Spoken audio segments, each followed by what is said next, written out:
Solusinya penjara aja, dibina di lapas nanti.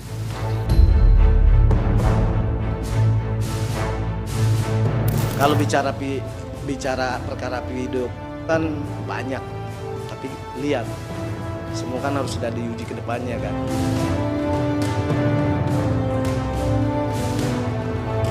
Patut diduga ada rangkaian kriminalisasi terhadap klien kami, Lisa Mariana.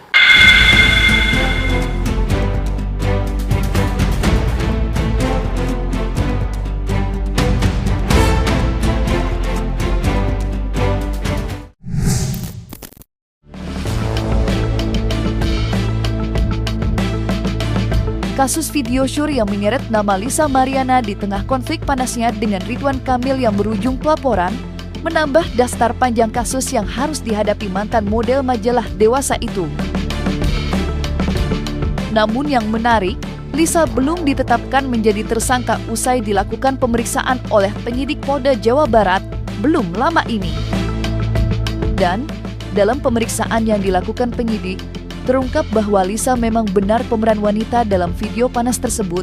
Itu diakui Lisa sendiri, meski dalam pembelaannya ibu dua anak itu menyebut jika itu terjadi di bawah pengaruh minuman keras. Terlepas dari alasan kepolisian belum menetapkan Lisa sebagai tersangka dan dilakukan penahanan, praktisi hukum Farhad Abbas pun ikut buka suara. Lantas, apa kata Farhad Abbas atas kasus video syur Lisa Mariana yang saat ini sedang berkonflik dengan Ridwan Kamil?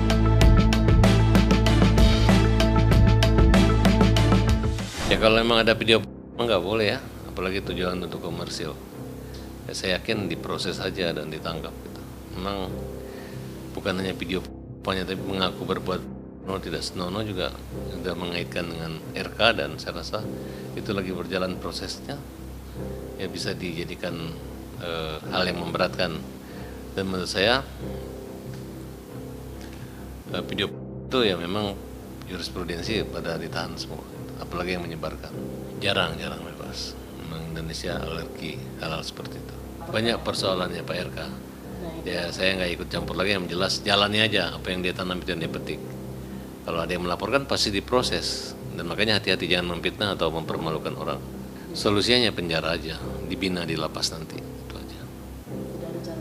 Nggak ada delik aduan, bukan delik aduan dan delik umum dan nggak bisa dihentikan.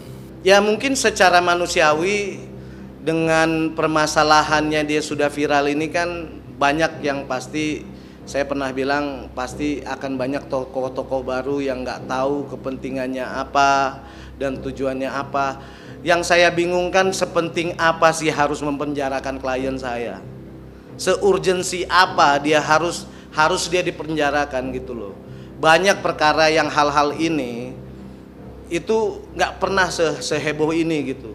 Tapi ya mudah-mudahan ya dengan perkara ini menjadi edukasi buat semua masyarakat ke depannya maupun pejabat-pejabat ya lebih bisa dia lebih baik dan lebih menghargai wanita gitu. Itu aja sih. Kalau bicara perkara video kan banyak, tapi lihat semua kan harus sudah diuji ke depannya kan.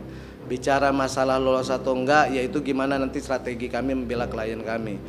Kalau bicara masalah video tersebut, klien kami pengakuan dari dia itu adalah dia melakukan pada saat umur dia yang masih belia lah, masih ingin tahu tuh bagaimana sih kehidupan di Jakarta ini.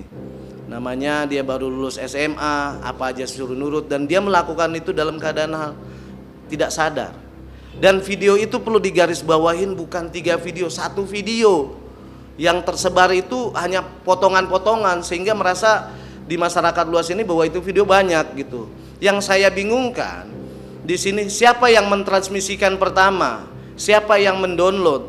Karena kemarin menurut keterangan dari cyber di Bandung tersebut, video itu awalnya dari di-download nih di dari website luar negeri, dan mendownload video ini tuh harus berbayar.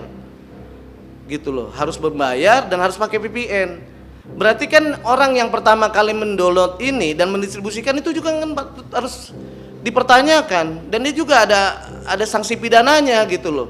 Kalau nggak dari dia nggak mungkin nggak tersebar gitu. Untuk masalah video ini bukan klien kami, karena klien kami sama sekali tidak mempunyai recordnya atau tidak pernah membuat video tersebut. Gitu. Pertanyaannya cuma satu, siapa yang pertama kali mentransmisikan? Siapa yang mendownload? Saya aja baru tahu dari keterangan pada saat kemarin di Cyber Bandung bahwa ini bisa didapat dari website luar negeri. Siapa yang mentransmisikan pertama ini?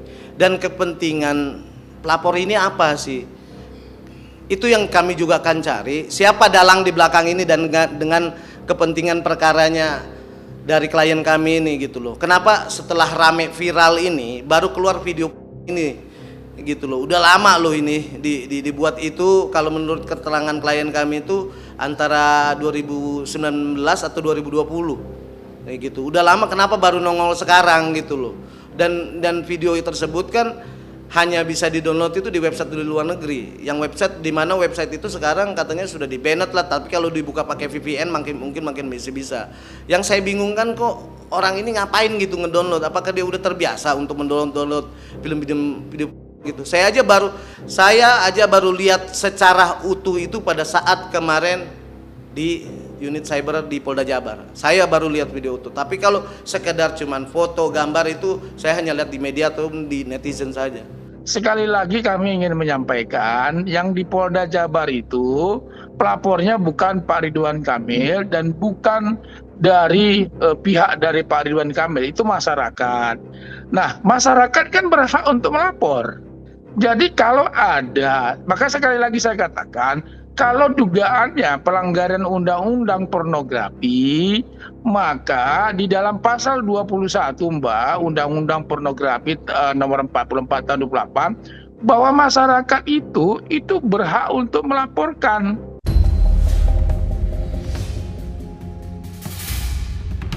Pemeriksaan pertama penyidik Polda Jawa Barat terhadap Lisa Mariana yang berlangsung hingga 8 jam dengan 40 pertanyaan mengungkap fakta yang cukup mengejutkan.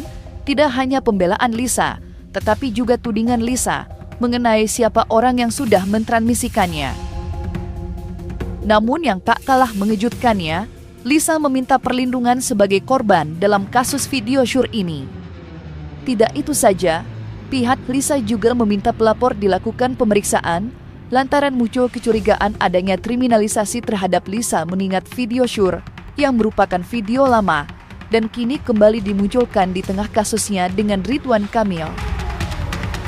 Lantas, apa yang membuat kuasa hukum Lisa Mariana meradang usai mendampingi Lisa menjalani pemeriksaan?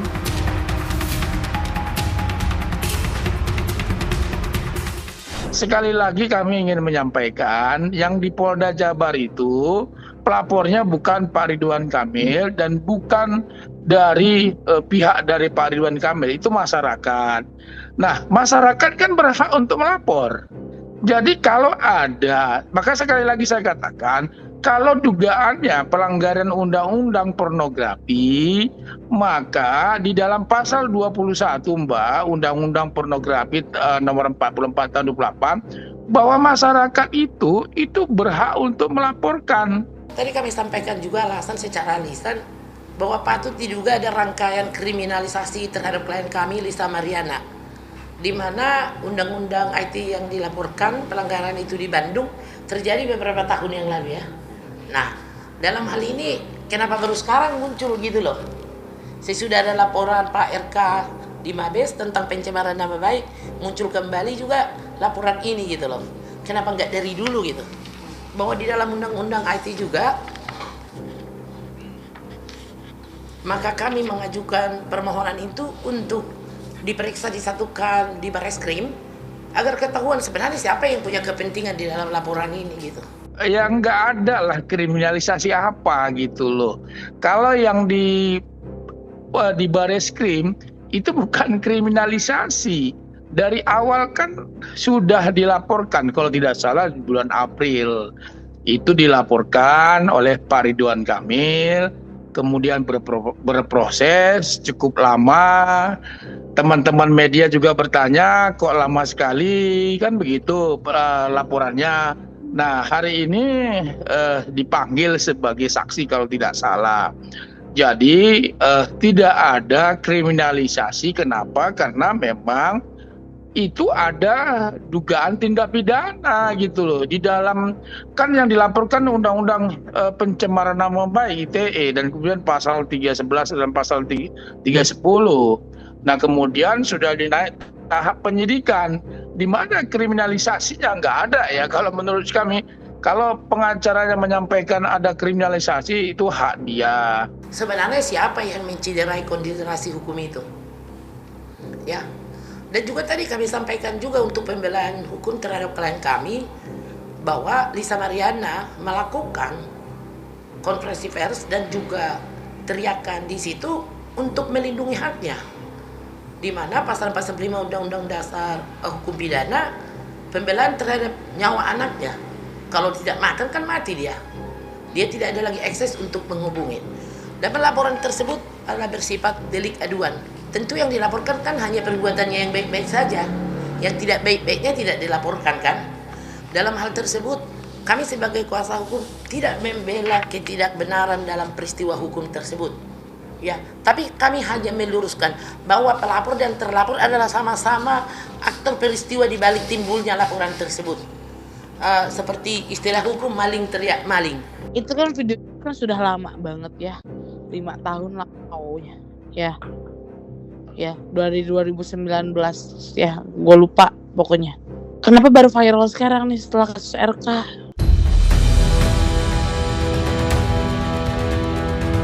Lisa Mariana tidak hanya berurusan dengan kasus video syur, tetapi juga dugaan pencemaran nama baik yang dilaporkan seterunya Ridwan Kamil. Dan kemarin, Lisa Mariana untuk pertama kalinya dilakukan pemeriksaan sebagai terlapor di Bareskrim Polri. Lagi-lagi terungkap fakta mengejutkan jika Lisa Mariana sudah membuat surat pernyataan mengenai tes DNA yang akan dilakukan untuk menjawab siapa ayah kandung dari putri Lisa Mariana. Mengingat hanya dengan tes DNA kebenaran akan terungkap. Meski sudah membuat tulisan pernyataan kesediaannya menjalani serangkaian tes DNA bersama putrinya, Lisa Mariana belum tahu kapan tes DNA akan dilakukan. Dan berikut tanggapan terbaru dari kuasa hukum Lisa Mariana mengenai kelanjutan tes DNA yang akan dilakukan di bawah pengawasan penyidik Bareskrim Polri.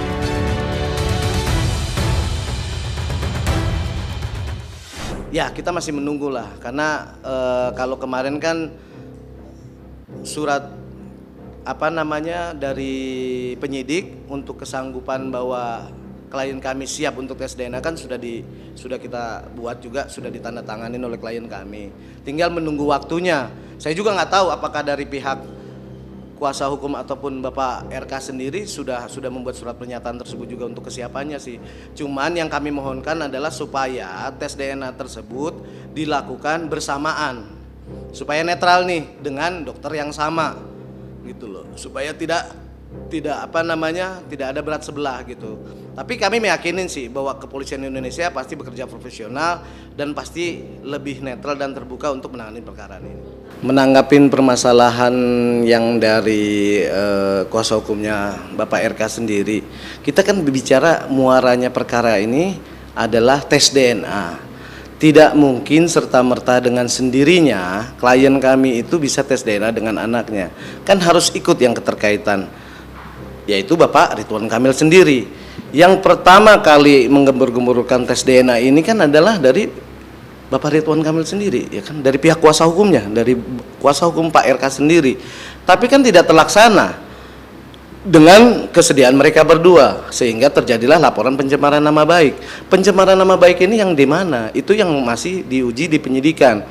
Makanya kemarin pada saat kami datang menghadirin untuk panggilan saksi, di situ ada 40 pertanyaan dan kita juga menyerahkan ada 4 bundel bukti, di mana nanti biar jadi kewenangan penyidik untuk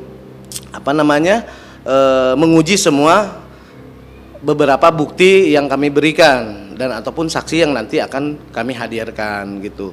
Kalau masalah tes DNA ya seharusnya di sana itu jangan terlalu menyudutkan bahwa klien kami yang mau tes DNA gitu. Klien kami dari awal sudah siap, dari awal perkara ini sudah siap. Tapi kan nggak mungkin serta-merta harus membawa hasil tes DNA itu dengan sendirinya. Dia mau tes DNA dengan siapa? kalau tidak ada dari pihak lakinya sendiri gitu loh. Sekarang begini, kalau bicara tes DNA ini kan harus diuji dengan tes dari medikal ya kan semuanya.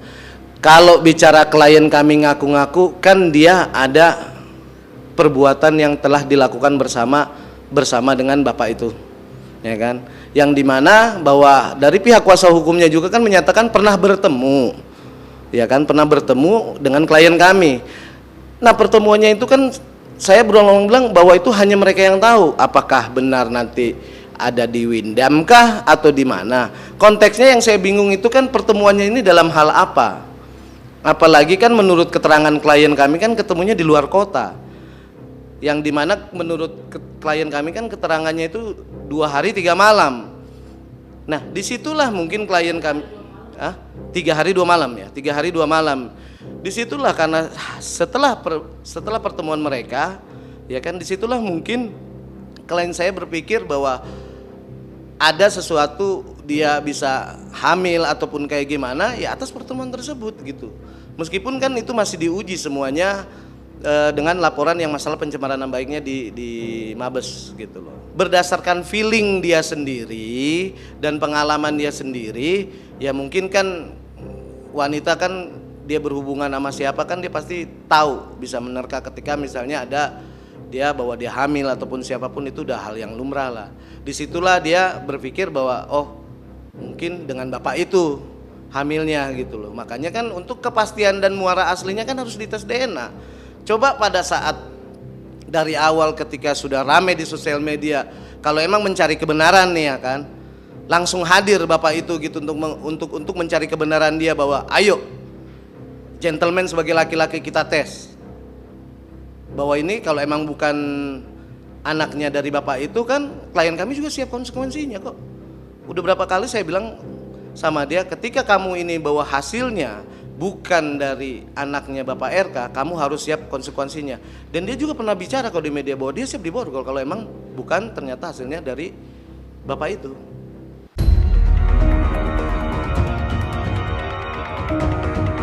Sementara itu, mantan Gubernur Jawa Barat, Ridwan Kamil, kini mengambil langkah tegas dengan menggugat balik Lisa Mariana senilai 105 miliar rupiah.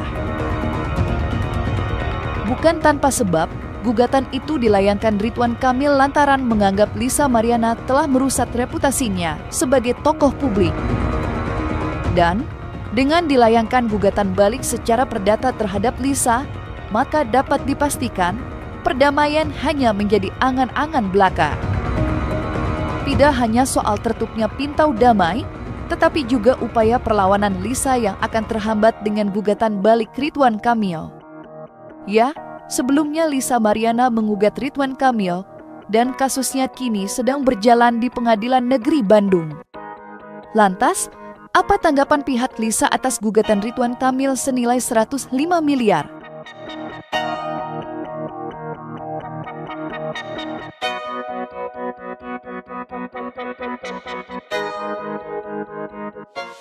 Kalau masalah gugatan yang 105M tersebut, kita sampai saat ini kan baru tahu dari media saja gitu. Jadi ada bahwa sudah ada didaftarkan di Pengadilan Bandung ya. Di Pengadilan Bandung kita baru tahu dari media. Dan belum ada kita terima sama sekali gugatannya seperti apa. Cuman kan ya menurut saya sih halu dan masuk akal gitu. Yang dirugikan siapa, yang dicemarkan nama baik siapa di sini kan agak nggak mengerti. Jadi ya masih santai aja sih jawabnya. Langkah ke depan pasti kita akan hadapi. Ya Pak RK-nya ketawa aja lah. Senyum-senyum aja. Senyum-senyum aja. Nanti kita dalam gugatan balik, kita akan jauh lebih besar nilai daripada 16 miliar. Itu yang akan kita gugat 100 miliar bila ya. perlu. Terkait rekompensi, ya pasti ketika seseorang ya digugat gitu kan melakukan perbuatan melawan hukum, sedangkan ini kan belum ada apa istilahnya bukti otentik bahwa yang yang ini tergugat itu melakukan perbuatan melawan hukum. Itu jadi hak dari tergugat untuk menggugat balik, namanya gugat rekompensi. Ya karena dengan dia dicemarkan nama baiknya, Pak RK kan sebagai pejabat publik dan memang sebagai tokoh masyarakat, jadi nama baiknya tercemar oleh keadaan seperti ini yang memang ini kenyataannya kami belum mendapatkan bukti yang kuat bahwa anak yang dilahirkan oleh LM itu adalah anaknya Pak RK. Pasti kita ada langkah-langkah hukum yang kita berjalan ya. Cuman ya kita juga nggak mau menganggap sepele juga sih. Cuman tapi kalau kita bilang aneh sih, agak aneh ya kan. Ya halu lah saya bilang gitu. Kok yang dirugikan siapa gitu, terus yang digugat siapa gitu kan. Terus yang dicemarkan nama baiknya siapa ya kan. Saya rasa sih agak aneh gitu. Toh juga Bapak itu kan sudah bikin berjalan dengan laporan di Barreskrim juga kan, ngapain banyak-banyak gitu. Kita juga ngerti, tapi yang jelas kita pasti akan ada strategi ke depan. Masih santai aja sih. Yang jelas kan, kalau emang mau perkara ini terang benerang dengan jelas, kita kan udah coba untuk berbicara berulang-ulang kan, mau duduk bersama, mau seperti apa, tapi tidak ada gitu.